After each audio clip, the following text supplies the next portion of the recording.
for blastoff. X minus 5, 4, 3, 2, X minus 1, fire.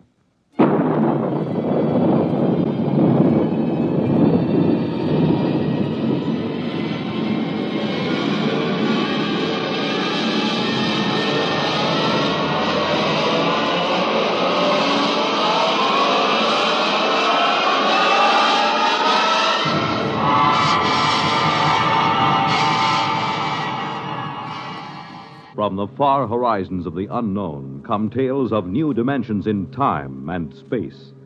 These are stories of the future, adventures in which you'll live in a million, could be years, on 1,000 maybe worlds.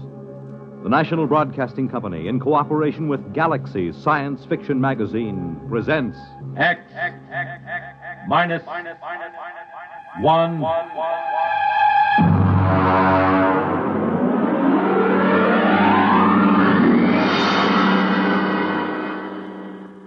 Tonight, Hostess by Isaac Asimov.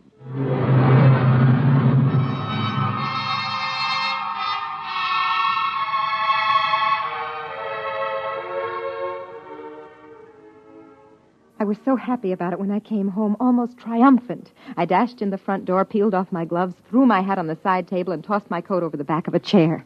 Well, you missed supper. Drake, we're going to have him here. Who here? What are you talking about? The doctor from Hawkins' Planet. Didn't you realize that was what today's conference was about? When you say the doctor from Hawkins' Planet, do you mean the Hawkins site you've got at the Institute? Well, of course. Who else could I possibly mean? May I ask what the devil you mean by saying we'll have him here? Darling, the Hawkins site would like to stay at a private house somewhere where he won't be bothered with official ceremony, where he'll be able to proceed more according to his own likes and dislikes. I find it quite understandable. Whenever you start using formal sentences, I know you're hiding extreme irritation. Well, you don't seem to be trying to hide it at all. Now, what's the matter?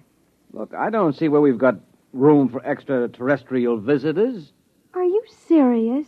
He can stay in the spare room. Honestly, Drake, all we have to do is show a certain amount of adaptability. Sure, just a little adaptability. The Hawkins site breathes cyanide. We'll just adapt ourselves to that, I suppose. He carries cyanide in a little cylinder. You won't even notice it. Mm-hmm. And what else is there about them I won't notice? Nothing else. They're perfectly harmless. They're even vegetarians. Well, what about us? Do we eat meat ourselves, or will that make us look like cannibals to him? I won't live on salads to suit him, I warn you. Drake, it means very much to me. Well, why? Because if he stays here for any length of time, I can study him real closely. Very little work has been done on the biology and psychology of the individual Hawkins site or of any of the extraterrestrial intelligences. Surely you must see the opportunity. He stays here. We speak to him, watch him, observe his habits. Look, I've spoken to men who are in charge of security groups watching various Hawkins site missions on Earth. The missions stay in the rooms assigned to them, and they don't leave for anything but the most important official business. They have nothing to do with Earthmen. It's quite obvious that they're as revolted by us as I personally am by them. Drake, he's a doctor. He's coming here for medical research, and I'll grant you that he probably doesn't enjoy staying with human beings and will probably find us perfectly horrible. But he must stay just the same. All right. Have it your own way. You sure you don't want any coffee? No. Drake, you're not angry about this, are you? No, I'm not angry.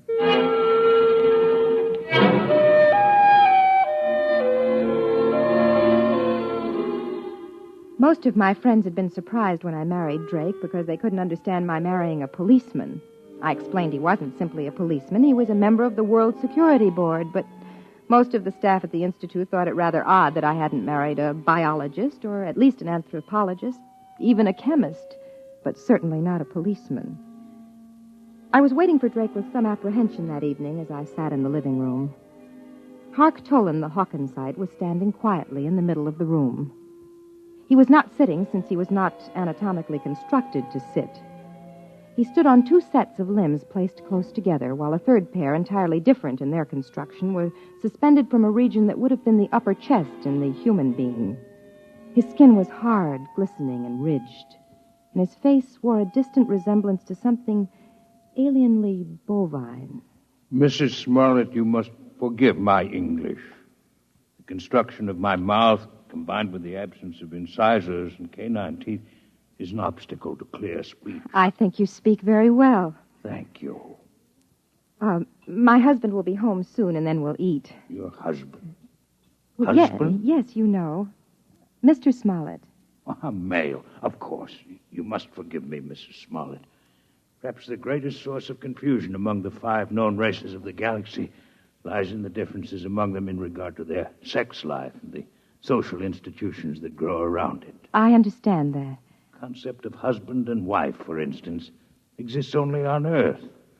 I can achieve a sort of intellectual understanding of what that means, never an emotional one. Dr. Tolan, I've consulted the Institute in preparing a menu, and I trust you'll find nothing in it that will upset you. Drake? Drake, is that you? Yeah. I'm in the living room, dear. I suppose he's all delivered, complete. Drake, this is Dr. Hark Tolan of Hawkins Planet. Dr. Tolan, my husband. Good evening, Dr. Tolan. Mr. Smollett, Would you care for a drink? I'm not particularly thirsty. On Earth, there is a custom of drinking liquids which have been fortified with ethyl alcohol. We find it stimulating. Oh, yes. I'm afraid, then, that I must decline. Ethyl alcohol would interfere most unpleasantly with my metabolism. Well, so it does to Earthmen, too. But I understand, Dr. Tolan. Would you object to my drinking? Of course not. Good. I need one. A stiff one.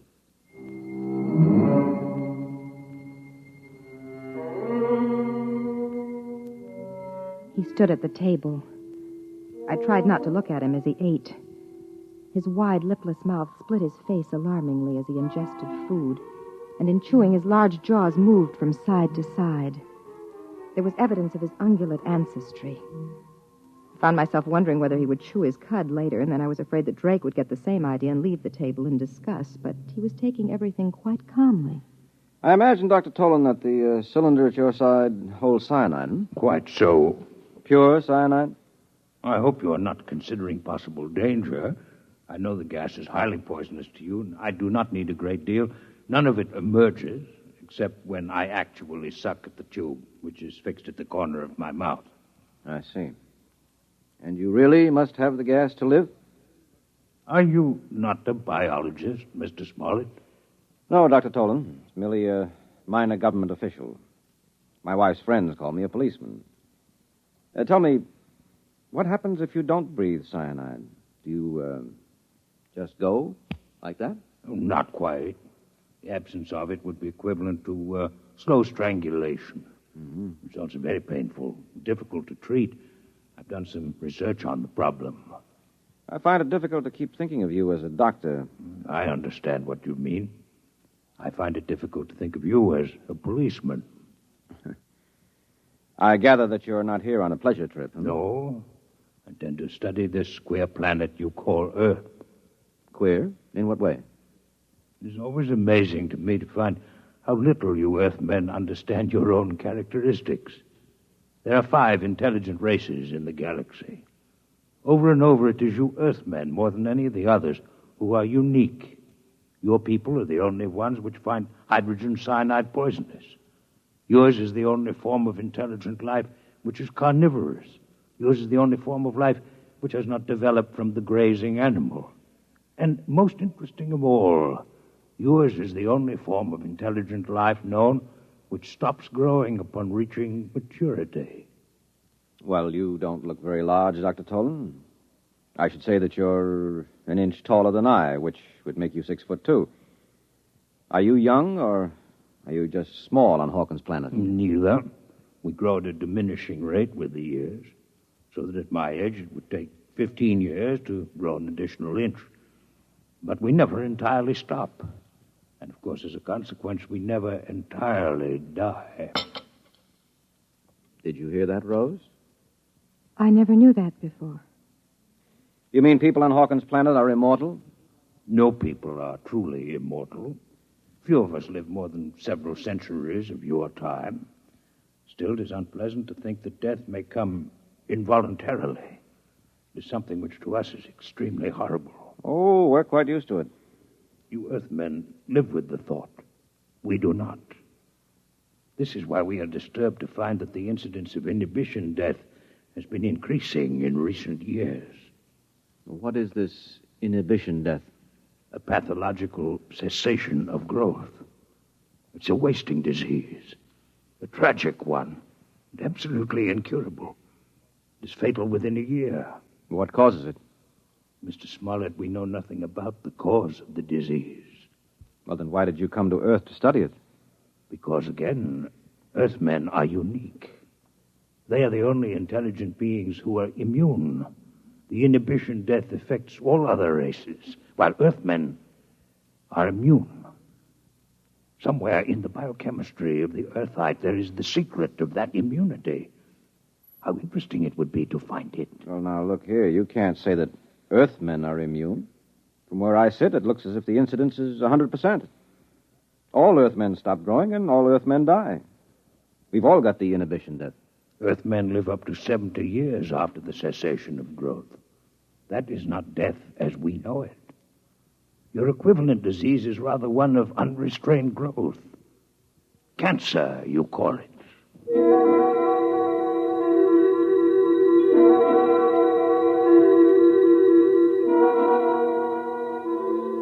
Drake was being pleasant to Dr. Tolan. I wasn't sure whether it was for my sake or for his own. Drake has never gone out of his way to please me. Sometimes when I'm gloomy, I look at him across the table and ask myself, why did he marry me? And suddenly, after dinner in the living room, Dr. Tolan asked a question which surprised me. You are a policeman, Mr. Smollett? Yes. I wonder, could you show me through one of the police departments on your planet? Well, I don't belong to a police department in exactly the way you imagine. However, I have some contacts in the New York City Department. Would I be able to visit the Missing Persons Bureau? Why are you interested in Missing Persons Bureau? Because there again, you are unique. There's no such thing as a missing person on our planet. We're always aware of each other's exact location, no matter where on the planet we might be. Can you feel such awareness even now, on Earth? You mean across space? No, I'm afraid not. But you see the importance of the matter. All the uniqueness of Earth should be linked. If the lack of this sense can be explained, perhaps the immunity to inhibition death can be also. Tell me truthfully, Mr. Smollett, if Mrs. Smollett were to leave this room and enter another without your having seen her do so, would you really not be aware of her location? I really would not. Amazing. Please do not be offended by the fact that I find it revolting as well.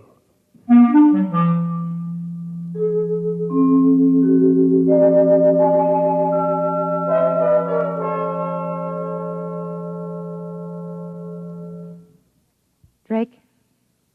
Drake, Yes, I'm awake. why were you talking about the inhibition death to Dr. Tolan? I'm taking an interest in your work, Rose. You've always wanted me to take an interest. I'd rather you weren't sarcastic. Rose, I'm tired. I'll talk to you tomorrow. No, right now. I want no questions from you and no interference. You do your job and I'll do The mine. nature of my job is open and known. The nature of my job isn't, by definition, but I'll tell you this. Our six-legged friend is here in this house for some definite reason. You weren't picked as biologist in charge for any random reason.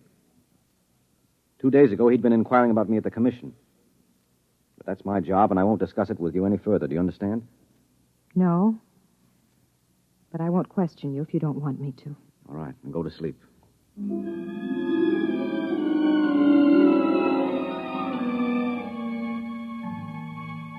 I lay stiffly on my back, and the minutes passed and the quarter hours.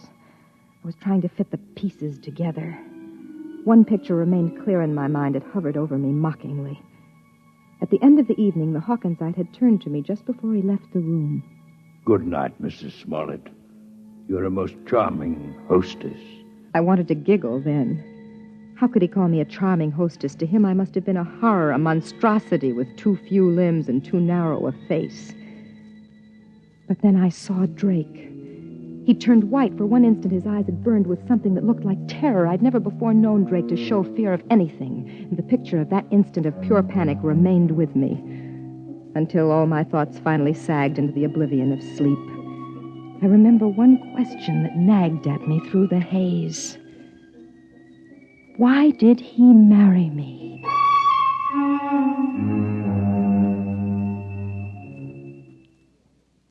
I found your Missing Persons Bureau interesting in that the large majority of missing persons are males. Oh, well, that's not mysterious, Dr. Tolan. You simply didn't realize the economic setup we have on Earth. My wife is an example of the minority of women who are capable of making their own way in the world. Would you call the Missing Persons Bureau of New York a fair sampling of such cases in the planet at large? Yes, I should think so. Is there then an economic explanation for the fact that since interstellar travel has been developed, the percentage of young males among the missing is more pronounced than ever? Well, that's even less of a mystery than the other. Nowadays, a runaway can hop the nearest space freighter. They're always looking for crewmen. No questions asked. It's almost always young men in their first year of marriage. Well, that's just the time a man's troubles seem the greatest. If he survives the first year, there's usually no need to disappear at all. Would it offend you if I disconnected for a period of time? Disconnected? It's like sleep. Oh. I hope you haven't had too exhausting a day. It's just that I've been absorbing so many new and unusual concepts that I feel a desire for a little disconnection.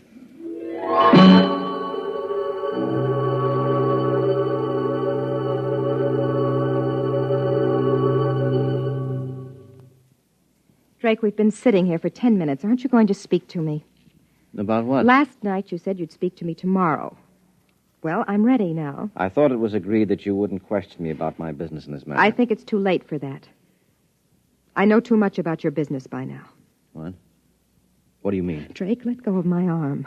What are you talking about? Dr. Tolan thinks that Earth is spreading the inhibition death purposely. That's it, isn't it? Where did you get that idea? It's true, isn't it? I want to know exactly why you say that.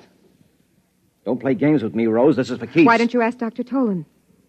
He's an outstanding worker in the field. I looked over his papers this afternoon. And what are his theories about the origin of the disease? Try to remember, Rose. I think he blames Earth, but I think he admits they know nothing about how the disease is spread. Well, I'll find out about this right now. Drake, what are you going to do?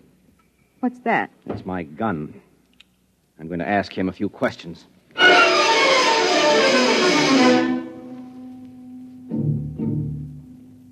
He ran out of the bedroom, down the corridor towards Dr. Tolan's room. I ran after him, caught him just as he entered the door. The Hawkinsite was standing there, motionless, his eyes unfocused, his 4 standing limbs sprawled out in 4 directions as far as they would go. Now keep quiet. He'll gradually become aware of me. Get out of here. No, Drake. What are you doing? Quiet. There, you see? The skin on his face is beginning to quiver. Well, that's about all, Dr. Tolan. Don't throw in connection with any of the limbs.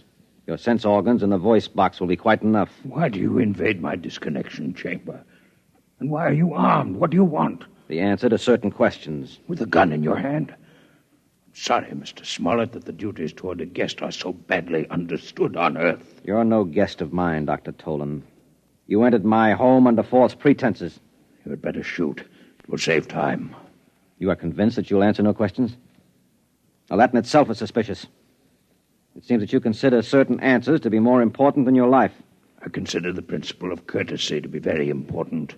You, as an Earthman, may not understand. Perhaps not. But I can understand one thing. Your cyanide cylinder. Suppose I pull it out of your mouth. Rose, hold your breath until I close the valve. There. All right, Tolan. You realize what will happen to you if you don't answer the questions I'm going to ask you. Cyanide lack. It would be a most uncomfortable death. I'm only an Earthman. I can't appreciate its true horrors, but you can, can't you? Drake, give him the cylinder. Give it back to him. You have about 1 hour, I think, until the effects are irreversible. Talk quickly, Dr. Tolan, and you'll have your cyanide cylinder back. What are your questions? What are your theories concerning the inhibition death? Why did you really come to Earth? What is your interest in the Missing Persons Bureau? For years, I have been investigating the cell structure of my patients suffering from inhibition death. I've been forced to use the utmost secrecy, since the methods I used were frowned on by my people. Your society would have similar feelings against human vivisection, for instance. For this reason, I could not present the results I obtained to my fellow physicians, until I'd verified my theories here on Earth. And what are they? The inhibition death is entirely a disease of the mind.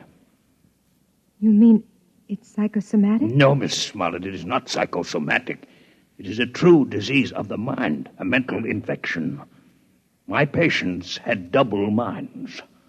Beyond and beneath the one that obviously belonged to them, there was evidence of another one, an alien mind. In short, there are not only 5 intelligences in the galaxy, but 6. And the 6th is parasitic. This is impossible. You must be mistaken, Dr. No, Tolan. I'm not mistaken. One can imagine such a parasite through the course of millions of years, perhaps losing all portions of its physical being. It will become nothing but pure mind, living in some mental fashion we cannot conceive of on the minds of others, particularly on the minds of Earthmen. Why particularly Earthmen? Have you not surmised that the 6th intelligence is a native of Earth? Mankind from the beginning has lived with it, has adapted to it, is unconscious of it. It is why the higher species of terrestrial animals, including man, do not grow after maturity and eventually die. And it is what is called natural death. It is the result of this universal parasitic infestation. Where Earthmen could survive the infection for decades with little harm, we others die a quick death within a year. Give me back my cylinder. You have your answer. What about the Missing Persons Bureau? Drake, look at his eyes. Give it back to him. As we are not well adapted to the intelligence that infests man, neither is it well adapted to us. It can live on us, but it cannot reproduce, with ourselves alone as the source of its life. The inhibition death is therefore not directly contagious among our people. What are you implying, Dr. Tolan? The Earthman remains the prime host for the parasite, and an Earthman may infect one of us if he remains among us. But the parasite, once it is located in an intelligence of the outer worlds, must somehow return to an Earthman if it expects to reproduce. We are infected and reinfected as the parasites return to Earth and come back to us via the mind of Earthmen who travel through space. And the missing persons? Are the intermediate hosts. The masculine terrestrial mind seems better suited for their purpose. But once reproduction has been taken care of, the infested male leaves by spaceship for the outer worlds. He disappears. But this is impossible.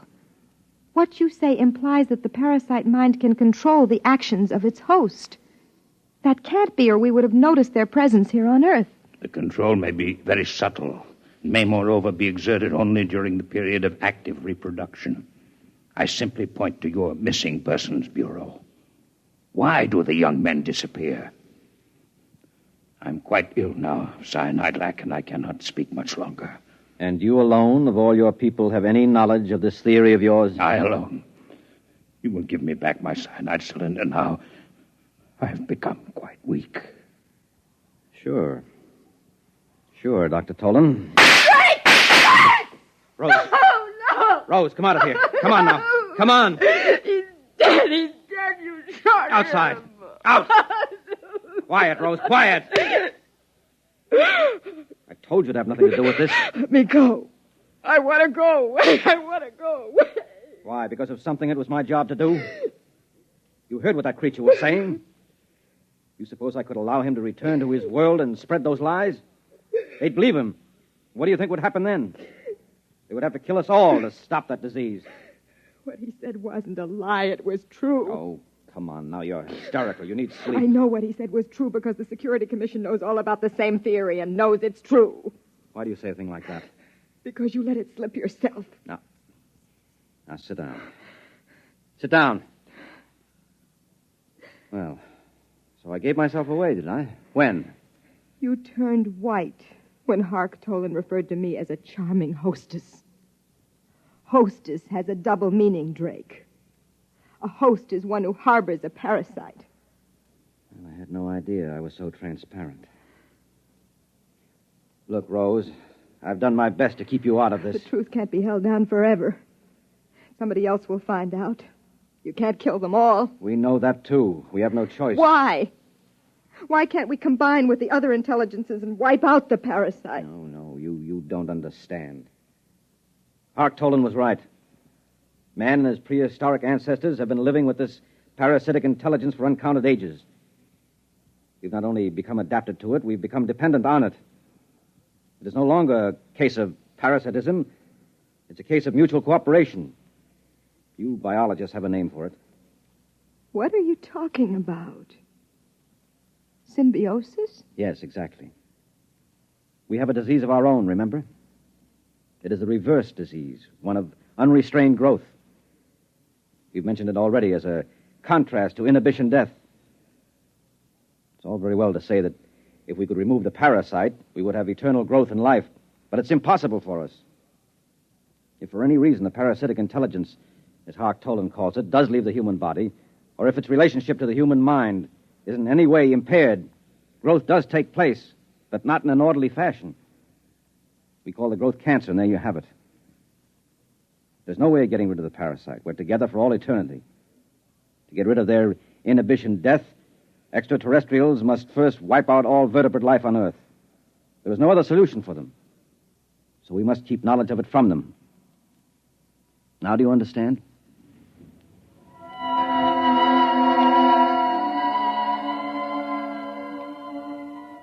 He got the body out of the apartment. I sat there numbly.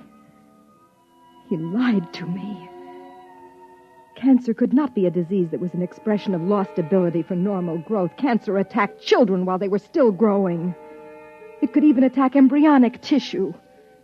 Cancer had nothing to do with the presence or absence of normal growth. Its absence would not cause cancer.